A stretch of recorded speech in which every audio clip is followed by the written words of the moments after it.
Did you already have some sort of wine background, or did you have to, do the legwork of figuring it out? And why even the wine industry? Right. So this was my education on wine. Okay.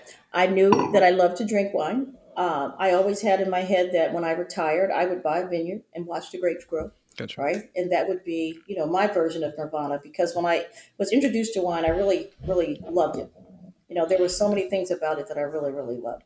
And so it was that kind of passionate relationship that I had with it.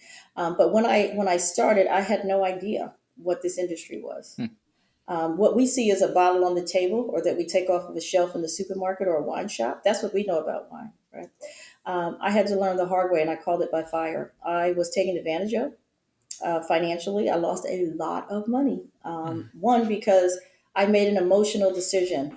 And I like to, when I talk to women's groups or young entrepreneurs or old entrepreneurs or whatever, I always say, don't make an emotional decision and go into business, because that's what I did, right? At the time, it benefited me because I could have been in that room and never coming out. So it benefited me. However, what it did not benefit was me financially, and launching a company that I knew nothing about. Right. So I always tell them, do your homework. Try not to let it be an emotional decision. It should be a business decision. And you should always research the industry you're going into, because I didn't do that either. So I'm a perfect example of how you lose. And if I weren't the type of person that I was, I would have probably given up, but I didn't give up. I just, distanced myself from my business partner, struck out on my own, and started to build the Shoe Crazy brand. And it was peaks and valleys. I mean, it was times when, we had no lights on.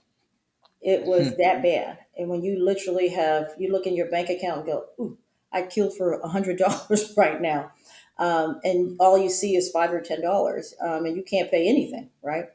So those are the times when it really tests, are you supposed to be in this industry? Hmm. And as I worked my way through it, I knew that I was.